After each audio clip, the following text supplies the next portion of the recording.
This is the MDRT podcast. It's much easier to dedicate time to things you're good at than areas you need work on. During a recent conversation at MDRT headquarters, Alain Poirier from Montreal, Canada.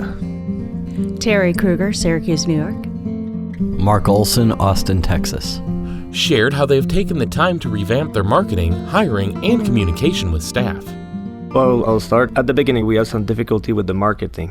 We started by we did a big mistake. We starting to do some marketing on the TV. But that was maybe 2-3 years ago, realizing that nobody looks at TV anymore. And even if you have publicity, normally you record what you're looking, so you never look at the publicity. So that was our big mistakes, the first mistakes we did. So we decided to went to the radio and the internet. Radio was not so bad because people are listening in their car and everything, but they don't have nothing to write the numbers and everything. So and after that, we decided to go on the internet. Internet was the reference for us that people, when you're looking for something, you're searching on the Google or any engine on the internet. So that was the good thing we went for. The marketing was to push our companies and our product on the web.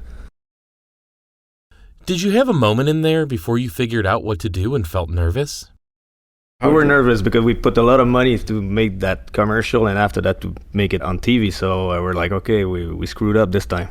So what we gonna do? We lost a lot of money, so we have to turn back. Is the radio or the internet's gonna work or not? There was a bad experience. So we thought at the beginning that the other one were not that good, but we tried it and it worked at the end.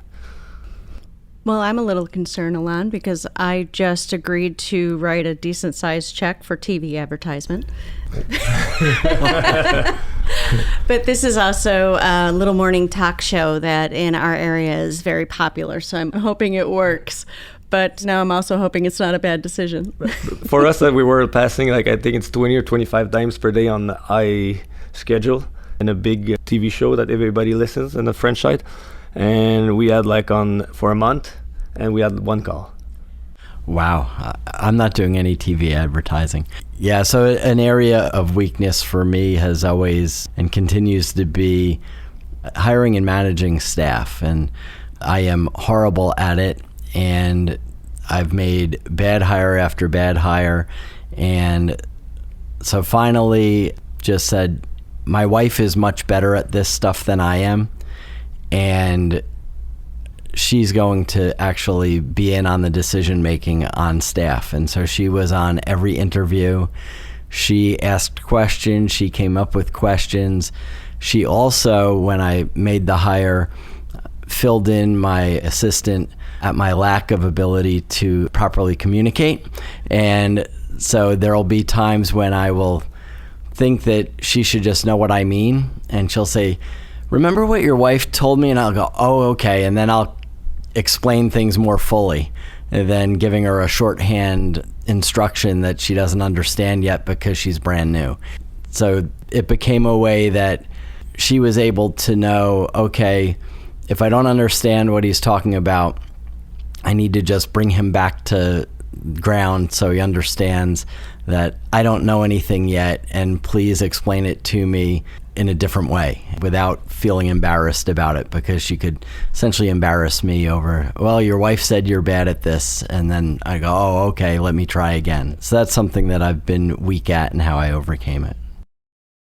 Well, close to what Mark said is I was doing kind of the opposite. I was going in and I was showing exactly what it was that I wanted done, doing the hands-on training to a level that it was taking away from my time, and starting to realize now that I hired intelligent people. I should probably let them be intelligent and give them a little bit of information so that they can actually go find the answer themselves.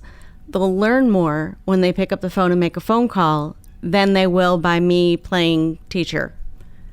So I'm starting to not struggle with that a little bit more, I think, and trying to get better at that and over-explaining. I think when you over-explain, you demean someone's intelligence. My wife calls it mansplaining, and I do it a lot. I'm getting better. I'm recovering.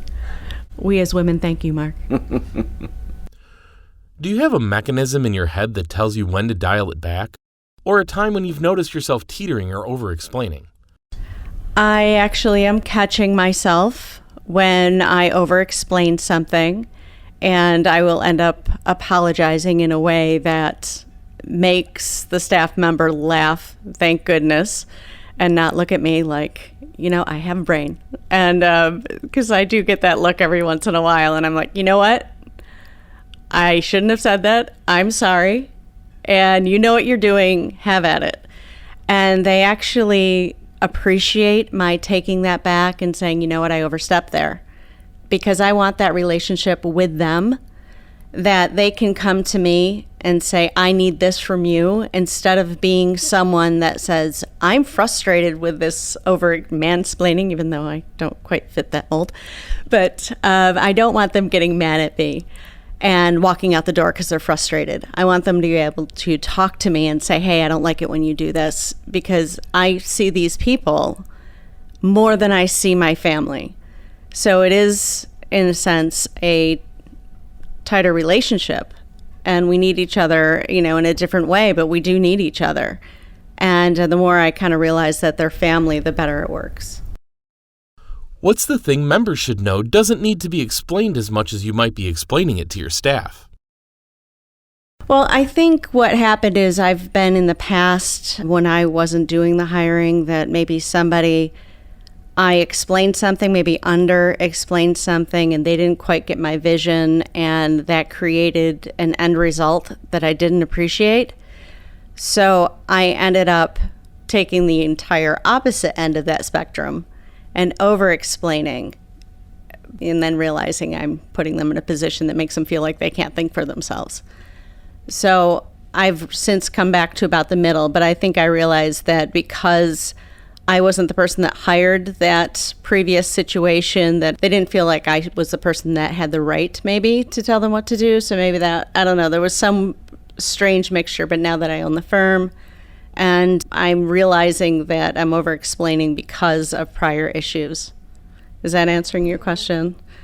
That I have to really give them the freedom to come to me with maybe a first draft, come to me with a first idea, and say, hey, communicate with them. Maybe you're not going to get it perfectly right the first time. This is going to be a process, and then we'll come to an end result. And they appreciate the freelancing, per se, that I am allowing them to do, to actually think and come up with something.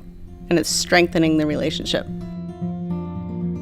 That's the end of this month's episode. If you'd like to subscribe, you can find us on SoundCloud and Spotify at MDRT Podcast. Thanks for listening, and see you next time.